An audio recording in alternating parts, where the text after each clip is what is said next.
ഏതൊരു ബുദ്ധിമുട്ടുള്ള അവസ്ഥയിൽ കൂടെയാണ് നമ്മുടെ കുടുംബം ഇന്ന് കടന്നു പോകുന്നതെങ്കിലും ഇതിനെല്ലാം നീക്കുവാൻ തക്കവണ്ണം സ്വർഗത്തിലെ ദൈവം നമുക്ക് നല്ല നാഥനായിട്ട് നമ്മുടെ ഭവനത്തിൽ കൂടെ ഇരിക്കുന്നിടത്തോളം കാലം, അല്ലെങ്കിൽ കർത്താവിനെ നല്ല നാഥനാക്കി നമ്മുടെ ഭവനത്തിൽ ആക്കി വെക്കുന്നിടത്തോളം കാലം നമ്മുടെ ഭാവി ജീവിതം കർത്താവിൻ്റെ കാര്യത്തിൽ സുരക്ഷിതമാണ്.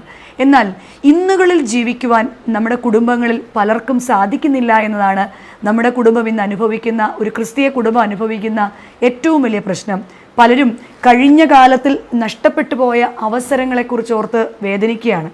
പലരും കഴിഞ്ഞ കാലത്തിൻ്റെ വേദനകൾ, കഴിഞ്ഞ കാലത്തിൽ ലഭിച്ച നിന്ദകൾ, കഴിഞ്ഞ കാലത്തിൽ ഏറ്റ മുറിവുകൾ, കഴിഞ്ഞ കാലത്തിൽ അയ്യോ എനിക്ക് നേടാൻ പറ്റിയില്ലല്ലോ എന്നൊക്കെ ഓർത്ത്, കഴിഞ്ഞ കാലം ഞാൻ വരുത്തിയ നഷ്ടങ്ങൾ, ഇതിനെയൊക്കെ ഓർത്ത് ഭാരപ്പെട്ട് കുറച്ച് പേര്. എന്നാൽ കുറച്ച് പേരാകട്ടെ ഇനി എന്തായിത്തീരും, ഞങ്ങളുടെ സാമ്പത്തിക സ്ഥിതി എന്തായിത്തീരും, ഞങ്ങളുടെ മക്കളുടെ ഭാവി എന്തായിത്തീരും, ഞങ്ങളുടെ ജീവിതം എന്തായിത്തീരും, ഇങ്ങനെ ഒരുപാട് ചോദ്യങ്ങളുമായിട്ട്, ഭാവിയെക്കുറിച്ചുള്ള ചോദ്യങ്ങളുമായിട്ട് അങ്ങനെ കുറച്ച് പേര്. എന്നാൽ ഇന്ന് ദൈവം രാവിലെ ഉണർത്തിയെങ്കിൽ അത് ദൈവത്തിൻ്റെ കരുണയാണ്. ഇന്നാണ് യഥാർത്ഥത്തിൽ ദൈവത്തിൻ്റെ ഗിഫ്റ്റ് അല്ലെങ്കിൽ ദൈവത്തിൻ്റെ ദാനം എന്ന് മനസ്സിലാക്കാൻ നമുക്ക് ഓരോരുത്തർക്കും സാധിക്കുന്നുവെങ്കിൽ, ഇന്നിൽ ജീവിക്കുന്നുവെങ്കിൽ നാം ഓരോരുത്തരും ദൈവസന്നിധിയിൽ ദൈവത്തിൻ്റെ ഹിതമനുസരിച്ച് ജീവിക്കുന്നവരാണ്. കാരണം നമുക്കറിയാം ഇന്നലകൾ ചരിത്രത്തിൻ്റെ ഭാഗമാണ്. കഴിഞ്ഞുപോയ നാളുകളെ തിരിച്ചു പിടിക്കാൻ നമുക്ക് സാധിക്കില്ല. എന്നാൽ കഴിഞ്ഞുപോയ വേദനകളും കഴിഞ്ഞുപോയ മുറിവുകളും കഴിഞ്ഞുപോയ അവസരങ്ങളുമൊക്കെ വേദനകളായിട്ട് അവശേഷിക്കുകയല്ല, മറിച്ച് അതിൽ നിന്ന് പാഠങ്ങളെ ഉൾക്കൊള്ളുവാൻ കുടുംബത്തിൽ നമുക്ക് ഓരോരുത്തർക്കും ക്രിസ്തുവിനെ മുറുകെ പിടിച്ച് ഓരോ പാഠങ്ങളെ ഉൾക്കൊള്ളുവാൻ സാധിക്കണം. നാളെക്കുറിച്ച് ആകുലരായിരുന്നിട്ട് കാര്യമില്ല. നാളെ എന്നത് നാളെയാണ്. എന്നാൽ ഇന്ന് ചരിത്രമായ ഇന്നലെക്കുറിച്ചോ രഹസ്യമായ നാളെയെക്കുറിച്ചോ അല്ല, ഇന്നിനെ ജീവിക്കുവാൻ, ഇന്നിൽ ജീവിക്കുവാൻ നമുക്ക് ഓരോരുത്തർക്കും സാധിക്കുമ്പോഴാണ് നമ്മുടെ കുടുംബങ്ങളെല്ലാം അനുഗ്രഹിക്കപ്പെട്ട കുടുംബങ്ങളാവുക. ഓർക്കുക, ഇന്നിൽ ജീവിക്കാതെ ദുഃഖിച്ചിരുന്നത് കൊണ്ട് കാര്യമില്ല. കാരണം നമ്മൾ ഓരോരുത്തരും ദൈവത്തിൻ്റെ ഛായയിലും സാദൃശ്യത്തിലും സൃഷ്ടിക്കപ്പെട്ടവരാണ്. നമ്മുടെ കുടുംബങ്ങളിൽ വ്യത്യസ്ത അഭിപ്രായങ്ങളുണ്ടാകാം, വ്യത്യസ്ത ആഗ്രഹങ്ങളുണ്ടാകാം, വ്യത്യസ്ത സ്വഭാവങ്ങളുണ്ടാകാം. പക്ഷെ കുടുംബത്തെക്കുറിച്ച് പറയുന്നത് family is A team work എന്നാണ്. ഓരോ കുടുംബവും ടീം വർക്കുകളായിരിക്കണം. ടീം എന്ന വാക്ക് 4 അക്ഷരമേ ഉള്ളൂ. TEAM, അതാണ് ടീം. അതിനെ എക്സ്പാൻഡ് ചെയ്ത് കഴിഞ്ഞാൽ together every one achieves more എന്നാണ്. ഒന്നിച്ചു നിന്നാൽ ഏത് പ്രതിബന്ധങ്ങളെയും അതിജീവിക്കുവാൻ ദൈവത്തിലൂടെ സാധിക്കും. ഓരോ കുടുംബവും ഒന്നിച്ചു നിന്നാൽ. അങ്ങനെയെങ്കിൽ നാം ഈ ഭൂമിയിൽ ഒരു ക്രിസ്തീയ കുടുംബത്തിൻ്റെ ദൗത്യം എന്താണ്? നമുക്കെല്ലാം അനുഗ്രഹിക്കപ്പെട്ട തലമുറയെ ഇഷ്ടമാണ്, അല്ലേ?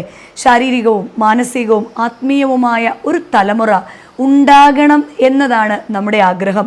നല്ല അധ്യാപകരും നല്ല ഡോക്ടർമാരും നല്ല നഴ്സുമാരും നല്ല എഞ്ചിനീയർമാരും ഒക്കെ സമൂഹത്തിലില്ല എന്നൊരു വലിയ പരാതി നമ്മൾ പരാതിപ്പെടുമ്പോൾ ഓർക്കുക, ഈ നല്ലവരായിട്ടുള്ളവരെല്ലാം ഉണ്ടായിട്ടുള്ളത് ഓരോ കുടുംബങ്ങളിൽ നിന്നാണ്.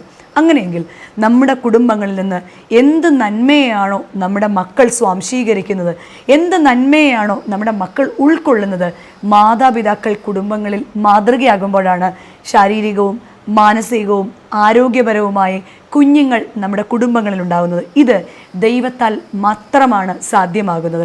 ഈ ഉൽപ്പത്തി പുസ്തകം മുതൽ വെളിപാട് പുസ്തകം വരെ ഒരുപാട് കുടുംബങ്ങളെ നമ്മൾക്ക് കാണാം. മാതൃകയുള്ള മാതാപിതാക്കളുടെ കുഞ്ഞുങ്ങൾ മാതൃകയുള്ള കുഞ്ഞുങ്ങളായിട്ട് വളർന്നു വരുന്നതായിട്ട് നമുക്ക് കാണാം. ജീവിതത്തിൻ്റെ ഏത് പ്രതിസന്ധിയിലും വിശ്വാസത്തിൽ ഉറച്ചു നിൽക്കുന്ന അബ്രഹാമിൻ്റെ പുത്രൻ അബ്രഹാമിനോടൊപ്പം തന്നെ യാഗത്തിനായിട്ട് കടന്നു പോകുന്നത് നമുക്ക് കാണാം. ജീവിതത്തിൻ്റെ പ്രതിസന്ധിയിൽ ഉറച്ചു നിന്ന ഇയ്യോബിൻ്റെ മക്കൾ ഇയ്യോബിനോടൊപ്പം പന്തിയിൽ ഇരിക്കുന്നത് നമുക്ക് കാണാൻ സാധിക്കും. ജീവിതത്തിൽ വിശ്വാസത്തിൽ ഉറച്ചു നിന്ന ഒരു പുത്രനാണ് യോസഫ്. എല്ലാ സഹോദരങ്ങളെയും വീണ്ടും കൂട്ടി ഒരുമിപ്പിക്കുന്ന ദൃശ്യം നമുക്ക് കാണാൻ സാധിക്കും. അങ്ങനെയെങ്കിൽ പ്രിയമുള്ളവരെ, ഏത് പ്രതിസന്ധിയിൽ കൂടെ കടന്നു പോകട്ടെ, ഏത് പ്രശ്നത്തിൽ കൂടെ കടന്നു പോകട്ടെ, ഒരുമിച്ച് നിൽക്കുവാൻ കുടുംബത്തിന് സാധിക്കണമെങ്കിൽ ഓരോ കുടുംബവും ക്രിസ്തുവിൻ്റെ പത്രമായി തീരണം. വിശുദ്ധ വേദപുസ്തകത്തിൽ 2 കൊരിന്ത്യർ 3-ാം അധ്യായത്തിൽ നമുക്ക് കാണാം, പൗലോസ് ശ്ലീഹ പറയാണ് നമ്മൾ ആരാണ്. ഒരു ക്രിസ്തീയ കുടുംബം എന്താണെന്ന് പൗലോസ് ശ്ലീഹ പറയാണ്. ഇങ്ങനെയാണ് ശ്ലീഹ പറയുന്നത്, ഓരോ കുടുംബവും ക്രിസ്തുവിൻ്റെ പത്രമാണ്. നിങ്ങൾ ക്രിസ്തുവിൻ്റെ പത്രമാണെന്നാണ് 2 കൊരിന്ത്യർ 3-ാം അധ്യായം 2-3 വാക്യങ്ങളിൽ ചിന്തിക്കുമ്പോൾ, നിങ്ങൾ ഞങ്ങളുടെ ഹൃദയങ്ങളിൽ എഴുതിയതായി സകല മനുഷ്യരും അറിയുന്നതും വായിക്കുന്നതുമായ ഞങ്ങളുടെ പത്രം നിങ്ങൾ തന്നെ. കർത്താവ് ദൈവത്തിൻ്റെ വചനം നമ്മളോട് പറയുകയാണ്, നിങ്ങൾ ദൈവത്തിൻ്റെ പത്രമാണ്. പത്രം എന്ന് പറയുമ്പോൾ തന്നെ നമുക്ക് ആരും പറയാതെ തന്നെ അറിയാം എന്താണ് പത്രം. നമ്മളെല്ലാം ആകാംക്ഷയോടെ രാവിലെ നോക്കിയിരിക്കുന്ന ഒരു വസ്തുവാണ് പത്രം, അല്ലേ? ഏറ്റവും എളുപ്പത്തിൽ നമ്മുടെ നാട്ടിൽ കിട്ടുന്ന ഒന്നാണ് ദിനപത്രങ്ങൾ. എന്താണ് ദിനപത്രത്തിൻ്റെ ദൗത്യം? ഈ ലോകത്തിലെ വാർത്തകളെ സുതാര്യമായിട്ട് നേരോടെ തെറ്റില്ലാതെ ന്യായമായി നമ്മളിലേക്ക് എത്തിക്കുക എന്നതാണ് പത്രത്തിൻ്റെ ധർമ്മം. എന്നാൽ ഈ പത്രത്തിൽ നിന്നാണ് നമ്മൾ എല്ലാ കാര്യങ്ങളും മനസ്സിലാക്കുന്നത്, എല്ലാ കാര്യങ്ങളെ അറിയുന്നത്, എല്ലാ കാര്യങ്ങളെക്കുറിച്ചും ബോധ്യമുള്ളവരാകുന്നത്. എന്നാൽ ഇന്നിൻ്റെ കാലത്തിൽ പത്രത്തിൻ്റെ ധർമ്മം എത്രമാത്രം നിറവേറ്റുന്നുണ്ട് എന്നതൊന്നും നമ്മൾ ചർച്ച ചെയ്യാതെ തന്നെ നമുക്ക് ചിന്തിച്ചാൽ മനസ്സിലാകുന്ന കാര്യമാണ്. പത്രത്തിൻ്റെ യഥാർത്ഥ ധർമ്മം ഇറ്റ് ഈസ് അവൈലബിൾ, എപ്പോഴും ലഭ്യമാകുന്നതാണ്. രണ്ടാമത് പത്രത്തിൻ്റെ പ്രത്യേകത എന്ന് പറഞ്ഞാൽ ഇറ്റ് ഈസ് പർപ്പസ്ഫുൾ. അതിന് തക്കതായ ഒരു പർപ്പസ് ഉണ്ട്. എന്താണോ അതിൻ്റെ ദൗത്യം, അതാണ് ആ പത്രം നമ്മളിലേക്ക് എത്തിക്കുന്നത്. 3, ഇറ്റ് ഈസ് അട്രാക്റ്റീവ്. നമ്മളെ ആകർഷിക്കുന്ന തരത്തിലെ വാർത്തകൾ നമ്മളിലേക്ക് എത്തിക്കുക എന്നതാണ് ഒരു പത്രം കൊണ്ട് അർത്ഥമാക്കുന്നത്.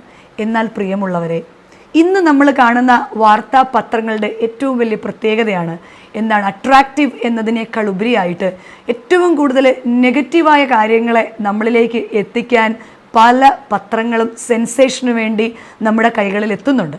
രാവിലെ തുറക്കുമ്പോൾ തന്നെ നെഗറ്റീവായ, നമ്മുടെ സന്തോഷം കെടുത്തുന്നതായ പല കാര്യങ്ങളും നമ്മൾ വായിച്ചറിയുന്നുണ്ട്. അതിനേക്കാളും നമ്മൾ പണം കൊടുത്തു വാങ്ങുന്ന പത്രത്തിൽ വാർത്തകളേക്കാൾ കൂടുതൽ പരസ്യങ്ങൾ നമ്മൾ ശ്രദ്ധിക്കാറില്ലേ? വാർത്തകളേക്കാൾ കൂടുതൽ പല ഇൻസ്റ്റിറ്റ്യൂഷനുകളുടെയും പല വാഹനങ്ങളുടെയും പല കമ്പനികളുടെയും ഒക്കെ പരസ്യങ്ങളായിട്ട് പത്രധർമ്മത്തിൽ നിന്ന് മാറിപ്പോവുകയാണ്. അങ്ങനെയെങ്കിൽ പ്രിയമുള്ളവരെ, നമ്മുടെ കുടുംബം ഇതിൽ ഏത് ധർമ്മമാണ് നിറവേറ്റുന്നത്? ആദിമകാലത്ത് വായിച്ചിരുന്ന പത്രങ്ങൾ പോലെയാണോ? മറിച്ച് ഇന്നത്തെ പത്രത്തെക്കുറിച്ച് വിമർശിക്കുന്നവരല്ലേ നമ്മൾ? അങ്ങനെയെങ്കിൽ എൻ്റെ കുടുംബമാകുന്ന പത്രം ക്രിസ്തുവിൻ്റെ പത്രമായിട്ട്, ക്രിസ്തുവിൻ്റെ പോസിറ്റിവിറ്റി, ക്രിസ്തുവിൻ്റെ പരിശുദ്ധാത്മാവാകുന്ന ദാനത്തെ ഉൾക്കൊണ്ടുകൊണ്ട് എൻ്റെ കുടുംബത്തിൽ അത് പകരുവാൻ, അപ്പന് അമ്മയ്ക്ക് മക്കൾക്ക് പരസ്പരം പരിശുദ്ധാത്മാവിനെ പകരുകയാണോ? മറിച്ച് ഓളത്തിനനുസരിച്ചൊരു ജീവിതമായിട്ട് മുന്നോട്ട് പോകുകയാണോ? 2, ഇന്നത്തെ പത്രത്തെക്കുറിച്ച് നമ്മൾ പറഞ്ഞു കൂടുതൽ പരസ്യങ്ങളാണ് എന്ന്. അതുതന്നെയല്ലേ നമ്മളും? പുറമെ മറ്റുള്ളവരുടെ മുൻപിൽ സന്തോഷമായ വീട്, മറ്റുള്ളവരുടെ മുൻപിൽ സൗഹാർദ്ദപരമായ വീട്. എന്നാൽ യഥാർത്ഥത്തിൽ പലപ്പോഴും നമ്മളുടെയൊക്കെ ഭവനത്തിലേക്ക് കടന്നു വന്നാൽ ക്രിസ്തീയ ദൗത്യങ്ങളിൽ എന്തെങ്കിലും പാലിക്കുകയോ സൂക്ഷിക്കുകയോ ചെയ്യുന്നതിൽ നമ്മൾ ശ്രദ്ധയുള്ളവരാണോ? ക്രിയയായിട്ട് പ്രാർത്ഥന നടത്തുകയും ക്രിയയായിട്ട് ജീവിച്ച് തീർക്കുകയും ചെയ്ത് ഈ ലോകത്തിൻ്റെ എല്ലാ ഇമ്പങ്ങളിലും മറ്റുള്ളവരെ പോലെ തന്നെ ജീവിക്കുന്ന നമ്മൾ എങ്ങനെയാണ് ക്രിസ്തുവിൻ്റെ പത്രമായി തീരുന്നത്? ക്രിസ്തുവിൻ്റെ പത്രം എങ്ങനെ ആയിരിക്കണമെന്ന് ശ്ലീഹ 2 കൊരിന്ത്യർ 3-ാം അധ്യായത്തിൻ്റെ 3-ാം വാക്യം പറയുന്നുണ്ട്. ക്രിസ്തുവിൻ്റെ പത്രമാണെങ്കിൽ അത് മഷി കൊണ്ടുള്ള അല്ല, ജീവനുള്ള ദൈവത്തിൻ്റെ ആത്മാവിനാൽ അത്രേ എഴുതപ്പെട്ടിരിക്കുന്നതെന്ന്. ക്രിസ്തുവിൻ്റെ പത്രത്തിൻ്റെ പ്രത്യേകതയാണ് അത് മഷി കൊണ്ടല്ല, ജീവനുള്ള ദൈവത്തിൻ്റെ ആത്മാവിനാലാണ് അത് എഴുതപ്പെട്ടിരിക്കുന്നത്. വീണ്ടും പറയുകയാണ്, കൽപ്പലകകളിലല്ല, ഹൃദയം എന്ന മാംസ പലകകളിൽ തന്നെയാണ് അത് എഴുതിയിരിക്കുന്നത്. പ്രിയമുള്ള വിശ്വാസികളുടെ സമൂഹമേ, നമ്മുടെ കുടുംബം ക്രിസ്തുവിൻ്റെ പത്രമാകണമെങ്കിൽ ദൈവത്തിൻ്റെ ആത്മാവിനാൽ എഴുതപ്പെടുന്നതായിരിക്കണം നമ്മുടെ കുടുംബങ്ങൾ. ക്രിസ്തീയ കുടുംബത്തെക്കുറിച്ച് വിവാഹം എന്നത് നമ്മുടെ ചിന്തയിൽ 2 വ്യക്തികൾ തമ്മിലുള്ള കോൺട്രാക്റ്റാണ് വിവാഹം.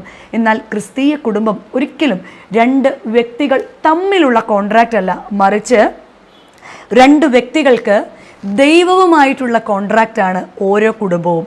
അതിനാൽ ദൈവത്തിൻ്റെ ആത്മാവത്രേ ഈ 2 വ്യക്തികളെ ഒരുമിപ്പിച്ച് ഒരു കുടുംബത്തിലാക്കുന്നത്. കൽപ്പലകകളിലല്ല, ഹൃദയമെന്ന മാംസ പലകകളിലാണ് ദൈവത്തിൻ്റെ സ്നേഹത്താൽ നാം കുടുംബങ്ങളിൽ ഒരുമിച്ചിരിക്കുന്നത്. ഈ സ്നേഹത്തിൻ്റെ പൂർത്തീകരണം അത്രേ മക്കളും. അങ്ങനെയെങ്കിൽ നമ്മുടെ ഓരോരുത്തരുടെയും കുടുംബത്തിലേക്ക് നോക്കുക.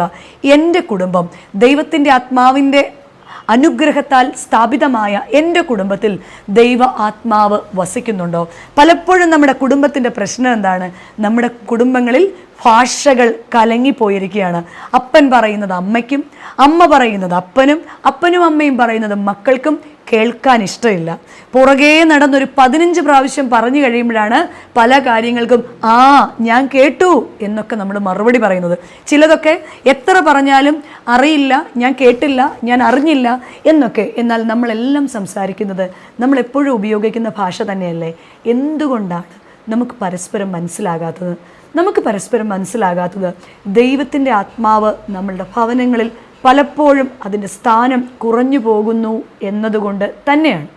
കൽപ്പലകകളിൽ മോശയ്ക്ക് കൊടുത്ത കൽപ്പനകളെക്കാൾ കൂടുതൽ ഹൃദയങ്ങളിൽ എഴുതപ്പെടണം ദൈവസ്നേഹം. ദൈവത്തിൻ്റെ സ്നേഹം പൂർണ്ണമായിട്ടും പരസ്പരം കൈമാറാൻ നമ്മുടെ കുടുംബത്തിൽ സാധിക്കണം. വിശുദ്ധ വേദപുസ്തകം ആരംഭിക്കുന്ന പഴയ നിയമം ഒരു കുടുംബത്തിൽ നിന്നാണ്.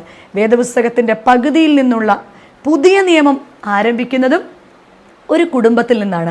ഈ 2 കുടുംബങ്ങളാണ് വേദപുസ്തകത്തെ നിയന്ത്രിക്കുന്നത്. അല്ലെങ്കിൽ വേദപുസ്തകം ദൈവരാജ്യത്തിൻ്റെ മർമ്മങ്ങളെ നമുക്ക് കാട്ടിത്തരുന്നത് ഈ 2 കുടുംബങ്ങളാണ്.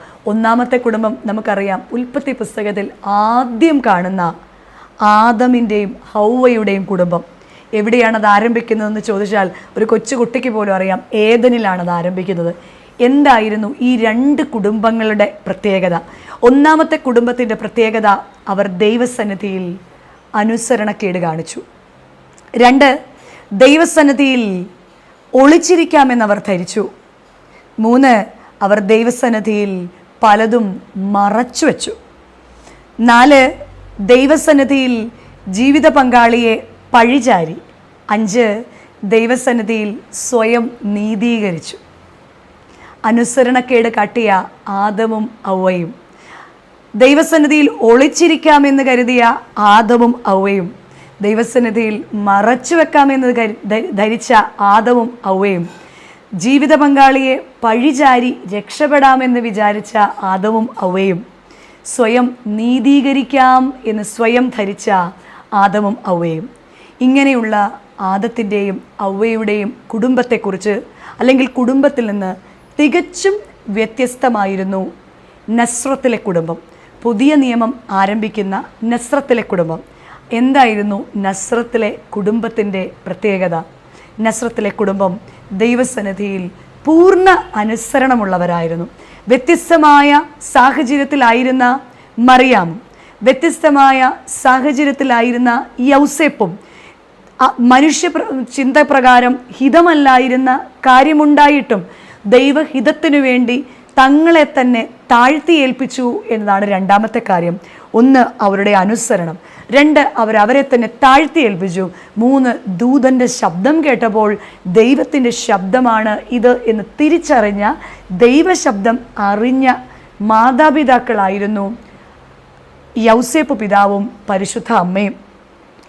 അവരനുസരണത്തിലും തിരിച്ചറിവിലും താഴ്മയിലും ദൈവിക ബോധ്യത്തിലും നല്ല ഒരു കുടുംബത്തെ കെട്ടിപ്പൊക്കിയതാണ്. പുതിയ നിയമത്തിൽ യേശുക്രിസ്തു ദൈവത്തിൻ്റെ പുത്രനായിരുന്നിട്ട് പോലും കർത്താവിന് ജന്മം കൊടുക്കുവാൻ ഈ മാതാപിതാക്കൾക്ക് സാധിച്ചത്. പ്രിയമുള്ളവരെ, ഇതൊക്കെ നമുക്ക് അറിവുള്ളത് തന്നെയാണെങ്കിലും എവിടെയാണ് ഈ കുടുംബത്തിലെ പ്രതിഫലനം എന്നതാണ് നാം മനസ്സിലാക്കേണ്ടത്. ആദ്യത്തെ കുടുംബത്തിൻ്റെ പ്രതിഫലനം ആ കുടുംബത്തിലെ മക്കളിൽ തന്നെയായിരുന്നു. എന്തായിരുന്നു ആ മക്കളുടെ പ്രത്യേകത? കയീനും ആബേലും 2 മക്കളുള്ളവർ ദൈവസന്നിധിയിൽ എങ്ങനെയായിരുന്നു? കയീൻ ദൈവത്തോട് അനുസരണക്കേട് കാട്ടിയില്ലേ? എന്നിട്ട് ദൈവസന്നിധിയിൽ ഒളിച്ചിരിക്കാൻ ശ്രമിച്ചില്ലേ? എന്നിട്ട് ദൈവസന്നിധിയിൽ തനിക്കുള്ളത് മറച്ചു വെക്കാൻ ശ്രമിച്ചില്ലേ? എന്നിട്ട് ദൈവസന്നിധിയിൽ സ്വയം നീതീകരിച്ചില്ലേ? എന്നിട്ട് ദൈവസന്നിധിയിൽ എൻ്റെ സഹോദരൻ്റെ കാവൽക്കാരൻ ഞാനോ എന്ന് സ്വയം നീതീകരിക്കുവാൻ, പഴിചാരുവാൻ കയീൻ തയ്യാറായെങ്കിൽ എവിടെ നിന്നാണ് കയീനിലേക്ക് ആ സ്വഭാവം കടന്നു വന്നത്? ഈ മാതാപിതാക്കളിൽ നിന്ന് തന്നെയാണ് കയീനിലേക്ക് ഈ സ്വഭാവം കടന്നു വന്നത്. അങ്ങനെയെങ്കിൽ പ്രിയമുള്ളവരെ, നാം മനസ്സിലാക്കേണ്ടത് നസ്രത്തിലെ കുടുംബത്തെ സംബന്ധിച്ച്, നസ്രത്തിലെ കുടുംബത്തിൽ ദൈവം ദാനമായി കൊടുത്തിരിക്കുന്ന പൈതലായ സ്വർഗത്തിലെ ദൈവത്തിൻ്റെ പുത്രൻ ഭൂമിയിലെ ആ മാതാപിതാക്കളുടെ മടിയിൽ ഇരുന്ന് വളർന്നു. എന്നിരുന്നാലും ആ മാതാപിതാക്കളെ പോലെ എന്നും ദൈവസന്നിധിയിൽ മുട്ടുമടക്കാൻ തയ്യാറായില്ലേ? എപ്പോഴും ദൈവസന്നിധിയിൽ താണിരുന്നില്ലേ? എപ്പോഴും ദൈവത്തിൻ്റെ ശബ്ദം കേട്ടില്ലേ? കുരിശിനോളം പിതാവാം ദൈവത്തെ അനുസരിച്ചില്ലേ? ഈ തന്നെ ക്രൂശിച്ച മുഴുവൻ പേരെയും ചൂണ്ടിക്കാണിച്ചിട്ട് ഇവൻ എൻ്റെ സഹോദരനോ എന്ന് ചോദിക്കുകയല്ല, മറിച്ച് ഇവർ ചെയ്യുന്നത് എന്തെന്ന് ഇവർ അറിയുന്നില്ല, ഇവരോട് ക്ഷമിക്കണമെന്ന് അപേക്ഷിച്ച ഒരു പുത്രനെ കാണാൻ സാധിച്ചില്ലേ? അങ്ങനെയെങ്കിൽ ഏത് കുടുംബത്തിലായിരുന്നു ആ പുത്രൻ തമ്പുരാൻ ജനിച്ചത് എന്ന് നമ്മൾ മനസ്സിലാക്കേണ്ടിയിരിക്കുന്നു. അങ്ങനെയെങ്കിൽ എൻ്റെ കുടുംബം, മൂന്നാമത്തെ പത്രം എൻ്റെ കുടുംബം തന്നെയാകട്ടെ, ഞാനും നിങ്ങളും ഉൾപ്പെടുന്ന കുടുംബം തന്നെയാകട്ടെ. ഒന്നാമത്തത് ഏദനിലാണെങ്കിൽ, രണ്ടാമത്തത് നസ്രത്തിലാണെങ്കിൽ, മൂന്നാമത്തെ കുടുംബം എൻ്റെയും നിങ്ങളുടെയും കുടുംബമാണ്. എൻ്റെ കുടുംബം എങ്ങനെയാണെന്ന് നമ്മളോട് തന്നെ ചോദിക്കാം. നമ്മുടെ കുടുംബത്തിൽ കുറ്റങ്ങളും കുറവുകളും ഏറെയുണ്ട്. നമ്മുടെ കുടുംബങ്ങളിൽ രക്ഷപ്പെടണമെങ്കിൽ, നമ്മുടെ കുടുംബത്തിൻ്റെ കാര്യവിചാരകത്വം ചോദിക്കുമ്പോൾ നാം ഓരോരുത്തരും നീതിയുള്ള കാര്യവിചാരകന്മാരാകണമെങ്കിൽ, കാലം ചെയ്തുവെങ്കിലും കാലത്തിലൂടെ ജീവിക്കുന്ന പൗലോസ് മാർ ഗ്രിഗോറിയോസ് തിരുമനസ്സുകൊണ്ട് പറയുന്നുണ്ട്, ഓരോ കുടുംബവും ശുശ്രൂഷ കേന്ദ്രങ്ങളാകണമെന്ന്. എന്നിട്ട് തിരുമനസ്സുകൊണ്ട് കൂട്ടിച്ചേർത്തു, 3 തരത്തിലുള്ള ശുശ്രൂഷകൾ നമ്മുടെ ക്രിസ്തീയ ഭവനങ്ങളിൽ ഉണ്ടായിരിക്കണം. 1 പ്രാർത്ഥന ശുശ്രൂഷ, 2 ബോധന ശുശ്രൂഷ, 3 സേവന ശുശ്രൂഷ. പ്രാർത്ഥന ശുശ്രൂഷ, എൻ്റെ കുടുംബത്തിലെ പ്രാർത്ഥന ചിട്ടയുള്ള പ്രാർത്ഥനയാണോ? ആവശ്യങ്ങൾ വരുമ്പോൾ വലിയ ബഹളം വെച്ച് പ്രാർത്ഥിക്കുന്നത് മാത്രമാണോ എൻ്റെ പ്രാർത്ഥന? മറിച്ച് ചിട്ടയായ നമസ്കാരങ്ങളിലും, ചിട്ടയായ ഉപവാസങ്ങളിലും, ചിട്ടയായ നോമ്പുകളിലും, ചിട്ടയായ എൻ്റെ ധർമ്മങ്ങളെ പാലിച്ചുകൊണ്ട് പ്രാർത്ഥിക്കുവാൻ എൻ്റെ കുടുംബത്തിൽ എനിക്ക് സാധിക്കുന്നുണ്ടോ? പ്രിയരെ, ദാവീദിനെ പോലെ പ്രാർത്ഥിക്കണം. സകലതും തന്ന ദൈവത്തിൻ്റെ സന്നിധിയിൽ ദാവീദ് പറയുന്നുണ്ട്, ഇത്രത്തോളം എന്നെ കൊണ്ടുവരുവാൻ ഞാനും എൻ്റെ കുടുംബവും എന്താ ഉള്ളത്? പരസ്പരം പഴിചാരുമ്പോൾ നമ്മളൊന്ന് നോക്കിക്കേ, നമ്മുടെ ചുറ്റും ഈ കാണുന്നതെല്ലാം നമ്മൾ ആഗ്രഹിച്ചതിലും ചോദിച്ചതിലും നനച്ചതിലും ഒക്കെ ഉപരിയല്ലേ? നമ്മുടെ യോഗ്യതകൾക്ക് ഉപരിയല്ലേ? എത്രയോ പേർക്ക് ഇല്ലാത്ത ആഹാരം നമ്മൾ കഴിക്കുന്നു, എത്രയോ പേർക്ക് ഇല്ലാത്ത വസ്ത്രം നമ്മൾ ധരിക്കുന്നു, എത്രയോ പേർക്ക് കിടന്നുറങ്ങാൻ മുറികളില്ലാത്തപ്പോൾ നമ്മൾ നനയാതെ കിടന്നുറങ്ങുന്നു. എത്രയോ പേരെക്കാളും എത്രമാത്രം ചന്തമായിട്ട് എന്നെ ദൈവമാക്കിയെങ്കിൽ ദാവീദ് പ്രാർത്ഥിച്ചതുപോലെ പ്രാർത്ഥിക്കണം. ദാവീദ് 2 ശമൂവേൽ പുസ്തകം 7-ാം അധ്യായം 29-ാം വാക്യത്തിൽ ദാവീദ് പറയാണ്, ആകയാൽ അടിയന്റെ ഗൃഹമിത അവിടുത്തെ തിരുമുൻപാകെ ഇരിക്കുന്നു, അടിയനോട് പ്രസാദം തോന്നി അനുഗ്രഹിക്കണമേ. ഓരോ ദിവസത്തിലും പ്രഭാതത്തിലും പ്രദോഷത്തിലും നമ്മുടെ കുടുംബത്തെ പൂർണ്ണമായിട്ടും ദൈവസന്നിധിയിൽ സമർപ്പിച്ച് പ്രാർത്ഥിക്കുവാൻ നമുക്ക് ഓരോരുത്തർക്കും സാധിക്കണം. 2 ഇയ്യോബ് പ്രാർത്ഥിച്ചതുപോലെ പ്രാർത്ഥിക്കണം. ഇയ്യോബ് പ്രാർത്ഥിച്ചത്, യഹോവേ എൻ്റെ മക്കൾ തെറ്റു ചെയ്തു പോയോ എന്നോർത്ത് ഓരോരുത്തരെയും ശുദ്ധീകരിച്ച് പ്രാർത്ഥിച്ചു.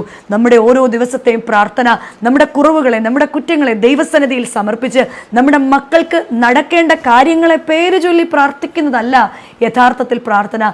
മറിച്ച് എല്ലാം നടത്തുന്ന ദൈവത്തിൻ്റെ മുൻപിൽ നമ്മുടെ മക്കൾ തെറ്റ് ചെയ്തു പോയോ, എൻ്റെ ജീവിത പങ്കാളി തെറ്റ് ചെയ്തു പോയോ, ഞാൻ തെറ്റ് ചെയ്തു പോയോ, ഈ തെറ്റുകളെ നിരത്തി വെച്ച്, തെറ്റുകൾ മനുഷ്യ സഹജമാണ്. തെറ്റുകളെ ക്ഷമിക്കാൻ സാധിക്കണമെങ്കിൽ കുടുംബത്തിൽ ദൈവത്തിൻ്റെ പരിശുദ്ധാത്മാവ് വരണം. തെറ്റുകൾ ആവർത്തിക്കപ്പെടാതിരിക്കണമെങ്കിൽ കുടുംബത്തിൽ ദൈവത്തിൻ്റെ പരിശുദ്ധാത്മാവ് വരണം. തലമുറകളായിട്ട് തെറ്റിൻ്റെ മഹാക്കുഴിയിൽ പെട്ടിരിക്കുന്ന കുടുംബങ്ങളൊക്കെ എന്നെ കേൾക്കുന്നുണ്ടാകും. നമ്മൾ ഓർക്കണം, തെറ്റുകൾ തലമുറകൾ ആവർത്തിക്കാതിരിക്കണമെങ്കിൽ, പിതാക്കന്മാരുടെ കുറ്റങ്ങൾ, തെറ്റുകൾ നമ്മുടെ തലമുറ ആവർത്തിക്കാതിരിക്കണമെങ്കിൽ ഹാഗാറിനെ പോലെ നമ്മൾ കരയണം. ഹാഗാറിൻ്റെ കണ്ണുനീര് കണ്ടിട്ട് കുഞ്ഞിൻ്റെ മുൻപിൽ ഉറവയെ തുറന്ന് കൊടുത്ത് ദൈവം, ഉറവയെ തുറന്നു കൊടുത്ത ദൈവത്തെ പോലെ പുതിയ ഉറവ നമ്മുടെ മക്കളുടെ മുൻപിൽ, പിതാക്കന്മാരുടെ പ്രാർത്ഥന മക്കൾക്ക് അനുഗ്രഹമായി തീരണം. 2 പ്രാർത്ഥന ശുശ്രൂഷാൽ ഒന്നിച്ചു നിൽക്കുന്ന കുടുംബങ്ങളായിരിക്കണം നമ്മുടെ കുടുംബം. കഷ്ടമായിക്കോട്ടെ, നഷ്ടമായിക്കോട്ടെ, രോഗമായിക്കോട്ടെ, പ്രതിസന്ധി ആയിക്കൊള്ളട്ടെ, ഒന്നിച്ചു നിൽക്കണമെങ്കിൽ പരിശുദ്ധാത്മാവ് നമ്മുടെ ഭവനത്തിൽ വരണം. വിവിധ ഭാഷകളിൽ സംസാരിച്ചവർ, ദൈവത്തിൻ്റെ പരിശുദ്ധാത്മാവ് വന്നപ്പോൾ എല്ലാവർക്കും മനസ്സിലാകുന്ന രീതിയിൽ അവർ വ്യത്യസ്ത ഭാഷയിൽ സംസാരിച്ചു എന്നല്ലേ അപ്പോസ്തല പ്രവൃത്തിയിൽ 2-ാം അധ്യായം പറയുന്നത്? അങ്ങനെയെങ്കിൽ നമ്മുടെ ഭാഷ, നമ്മുടെ ഒരുമ ഭവനത്തിൽ ഉണ്ടാകണമെങ്കിൽ പ്രാർത്ഥനകൾ ഉണ്ടായിരിക്കണം. ഉപവാസവും പ്രാർത്ഥനയും നമ്മുടെ കുഞ്ഞുങ്ങളെ അവരുടെ ജീവിതത്തിൻ്റെ കൊടിയാക്കി നിർത്തുവാൻ തക്കവണ്ണം, ജീവിതത്തിൻ്റെ അടയാളമാക്കി നിർത്തുവാൻ തക്കവണ്ണം ഭവനത്തിൽ വെച്ച് തന്നെ, ബാല്യത്തിൽ വെച്ച് തന്നെ പ്രാർത്ഥന നമ്മുടെ മക്കളെ നമ്മൾ പഠിപ്പിക്കണം. പ്രാർത്ഥന പഠിപ്പിക്കുകയല്ല, നമ്മുടെ ശീലമാക്കി മാറ്റണം. 2 ബോധന ശുശ്രൂഷ. കുടുംബങ്ങളിൽ വെച്ചാണ് നമ്മുടെ കുഞ്ഞുങ്ങൾക്ക് നല്ല ബോധനങ്ങൾ കൊടുക്കേണ്ടത്. 12 വയസ്സ് മാത്രം ഉള്ള യേശു എന്ന ബാലൻ ന്യായശാസ്ത്രിമാരുടെ സഭയിൽ ഇരുന്നു കൊണ്ട് ന്യായപ്രമാണത്തെക്കുറിച്ച് തർക്കിച്ചു എന്ന് നമ്മൾ വേദപുസ്തകത്തിൽ വായിച്ചു കേൾക്കുന്നുണ്ട്. എവിടെ നിന്നായിരുന്നു ഈ ന്യായപ്രമാണത്തെക്കുറിച്ചുള്ളൊരു ബോധ്യം? സഭയുടെ വിശ്വാസത്തെ, സഭയുടെ പ്രാർത്ഥനയെ, വേദപുസ്തകത്തിൻ്റെ മർമ്മങ്ങളെ, ദൈവികമായ ജീവിത രീതികളെ, നമ്മൾ അനുഷ്ഠിച്ചു വരുന്ന പാരമ്പര്യങ്ങളെ, നല്ല അനുഷ്ഠാനങ്ങളെ, പ്രാർത്ഥനകളെ, നോമ്പുകളെ, ഉപവാസങ്ങളെ, ബോധനങ്ങളെ ഒക്കെ കുടുംബത്തിൽ വെച്ച് തന്നെ ബാല്യം മുതൽക്ക് തന്നെ നമ്മുടെ കുഞ്ഞുങ്ങളെ ശീലിപ്പിക്കുമ്പോൾ വൃദ്ധന്മാരായാലും അവർ പാലിക്കുകയും അനന്തര തലമുറ അത് ഏറ്റെടുക്കുകയും ചെയ്യും. സേവന ശുശ്രൂഷ, ഉള്ളതിൻ്റെ വീതം ഇല്ലായ്മയിലും മറ്റുള്ളവർക്ക് കൊടുക്കുന്ന പൂർവികരുടെ നല്ല പാത പിന്തുടരുന്നവരാണ് നമ്മൾ. ആ നല്ല പാത ഒരു പിടിയരി മാറ്റിവെച്ച് കൊടുത്ത അമ്മച്ചിമാരുടെയൊക്കെ കുടുംബങ്ങളാണ് ഇന്ന് അനുഗ്രഹമായിട്ട് വലിയ കൊട്ടാരങ്ങൾ പോലെ നിൽക്കുന്നത്. അങ്ങനെയെങ്കിൽ കുടിലിൽ വെച്ച് പോലും ഒരു പിടിയരി മാറ്റിവെക്കുവാൻ അവർക്ക് അന്ന് സാധിച്ചുവെങ്കിൽ ഇന്നിൻ്റെ ഇല്ലായ്മകളിലും മാറ്റിവെച്ച് നമ്മളെക്കാൾ ഇല്ലാത്തവന് കൊടുക്കുവാൻ നമുക്ക് സാധിക്കണം. അല്ലെങ്കിൽ നമ്മുടെ മുൻപിൽ വെച്ച് നമ്മുടെ മക്കൾ കാണണം നമ്മളും ദാനം ധർമ്മം നടത്തുന്നതും നമ്മൾ മറ്റുള്ളവർക്ക് നൽകുന്നതും. അങ്ങനെയെങ്കിൽ പ്രിയമുള്ളവരെ, നമ്മുടെ കുടുംബങ്ങളെല്ലാം ദൈവസന്നിധിയിൽ സമർപ്പിക്കാം. ഇന്ന് ജീവിക്കുന്ന ക്രിസ്തുവിൻ്റെ പത്രമാണ് നമ്മൾ. ഏദനിലെ പത്രമാണോ, നസ്രത്തിലെ പത്രമാണോ എൻ്റേതെന്ന് നമുക്ക് നോക്കാം. ജീവിതത്തിൻ്റെ യാത്രയിൽ വന്നുപോയ കുറവുകൾ കർത്താവെ അറിഞ്ഞോ അറിയാതെയോ ഞങ്ങളുടെ ജീവിതത്തിൽ വന്ന കുറവുകളെ അങ്ങ് തിരുസന്നിധിയിലേക്ക് സമർപ്പിക്കുകയാണ്. ഒരുമിച്ച് നിൽക്കുവാൻ, ഏത് കാര്യങ്ങളെയും ഒരുമിച്ച് നിന്ന് നേരിടുവാൻ ഞങ്ങളുടെ കുടുംബജീവിതത്തിൽ ഞങ്ങൾക്ക് സാധിക്കണമേ എന്ന് നമുക്ക് ദൈവസന്നിധിയിൽ പ്രാർത്ഥിക്കാം. നമ്മുടെ കുടുംബങ്ങളെല്ലാം കർത്താവിൻ്റെ കൈക്കുള്ളിൽ കർത്താവ് സംരക്ഷിക്കട്ടെ. പൊട്ടക്കിണറ്റിൽ കിടക്കുന്ന അവസ്ഥയിൽ കിടക്കുന്ന കുടുംബങ്ങളുണ്ട്. സാരമില്ല, യോസഫിൻ്റെ ദൈവമാണ് നമ്മുടെ ദൈവം. തൻ്റെ സഹോദരന്മാർ തിരിഞ്ഞു നോക്കിയില്ല. നമ്മുടെ സഹോദരന്മാർക്ക് നമ്മുടെ ഇല്ലായ്മയിൽ യോസഫിനെ വേണ്ടായിരുന്നു. എന്നാൽ യോസഫിനെ കണ്ട ഒരു ദൈവം ദൂരദേശത്തു നിന്ന് വ്യാപാരികളെ കൊണ്ടുവന്ന് ഒരു കുഴിയിൽ നിന്ന് യോസഫിനെ എടുത്ത് മിസ്രൈമിൻ്റെ അധിപതിയാക്കുവാൻ തക്കവണ്ണം യോസഫിൻ്റെ ദൈവം യോസഫിനോട് വിശ്വസ്തത കാട്ടിയെങ്കിൽ ആ ദൈവം നമ്മുടെയും ദൈവമാണ്. പലപ്പോഴും നമ്മൾ ചിന്തിക്കും, ഇല്ല ഇനി എൻ്റെ കുടുംബം കരകയറില്ല, ഇനി ഞങ്ങൾ രക്ഷപ്പെടില്ല, ഇത്ര അനുസരണമില്ലാത്ത മക്കള്, ഒരു സൈഡിൽ കൂടെ സാമ്പത്തിക പ്രതിസന്ധി, ഒരു സൈഡിൽ കൂടെ മാനസിക സമ്മർദ്ദം, ഇനി ഞങ്ങൾക്കൊരു കരകയറ്റമില്ല എന്ന് ചിന്തിക്കുന്നുണ്ടെങ്കിൽ ഓർക്കുക, ഇസ്രായേൽ ജനവും ഇതുപോലെ നിന്നൊരു സമയം പുറപ്പാട് പുസ്തകത്തിൽ നമ്മൾ കാണുന്നുണ്ട്. മുൻപിൽ വലിയ ചെങ്കടലായിരുന്നു. മുന്നിലേക്ക് യാത്രയില്ല, കാരണം ചെങ്കടൽ ആർത്തിരമ്പുകയാണ്. പിൻപിലോ ഫറവോന്റെ സൈന്യം. എന്നാൽ പുറപ്പാട് പുസ്തകം 14-ാം അധ്യായത്തിൽ ഈ ചെങ്കടലിനെ പകുത്ത് ഉണങ്ങിയ നിലത്തൂടെ നടത്തിയ ഒരു ദൈവത്തെ ആ ജനം കണ്ടത് ഈ ചെങ്കടൽ വന്നപ്പോഴാണ്.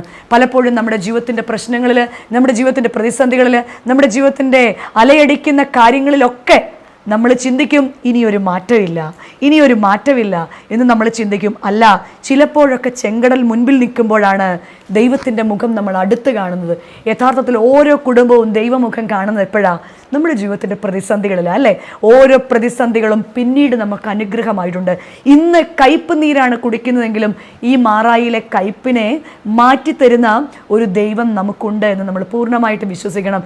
നമ്മൾ പലപ്പോഴും വേദപുസ്തകത്തിൽ എവെങ്കിലും വായിച്ച് കേട്ടിട്ടുണ്ട്, പത്രോസ് കയറിയ പടക് ആടി ഉലയുകയാണ് കാറ്റത്ത്. ആടി ഉലയുന്ന പടകിൽ ഒന്നും അറിയാത്തതുപോലെ പത്രോസിൻ്റെ നാഥൻ ഇരിക്കുന്നു എന്ന്. എന്നാൽ കർത്താവിന് അറിയാമായിരുന്നു ഈ പടക് നല്ലവണ്ണം ആടി ഉലയുമ്പോഴാണ് പത്രോസിൻ്റെ വിശ്വാസം ഉറയ്ക്കുന്നതെന്ന്. നമ്മുടെയും ജീവിതമാകുന്ന പടകുകൾ ആടി ഉലഞ്ഞാലും എന്തെല്ലാം പ്രതിസന്ധി സംഭവിച്ചാലും നമ്മൾ മനസ്സിലാക്കേണ്ട ഒരു കാര്യമുണ്ട്. ഞാൻ എൻ്റെ കുടുംബത്തിൻ്റെ വള്ളത്തിൻ്റെ അല്ലെങ്കിൽ കപ്പലിൻ്റെ നല്ല കാര്യവിചാരകനാണ്. ഓരോ അമ്മയും കരുതണം, ഞാൻ എൻ്റെ കുടുംബത്തിൻ്റെ ഈ ആടിയുലയുന്ന കടലിലും എൻ്റെ കുടുംബത്തിലെ നല്ല കാര്യസ്ഥയാണ്. മക്കൾ കരുതണം, ഞങ്ങളിലാണ് മുഴുവൻ ഈ മാതാപിതാക്കളുടെയും പ്രതീക്ഷകൾ അർപ്പിച്ചിരിക്കുന്നതെന്ന്. നമ്മൾ മനസ്സിലാക്കേണ്ട ഒരു കാര്യം, പരസ്പരം വഴക്കിട്ടും പരസ്പരം പഴിചാരിയും പ്രാർത്ഥനയിൽ മടുപ്പ് കാണിച്ചും പിശാചിന് സാത്താന് നമ്മുടെ ഭവനത്തിൽ ഇടം കൊടുത്ത് ഭവനമാകുന്ന നൗകയ്ക്ക് സുഷിരം വീണ് കഴിഞ്ഞാൽ പരസ്പരം പറയുകയല്ലാതെ മുങ്ങിപ്പോകുകയല്ലാതെ നിവർത്തിയില്ല.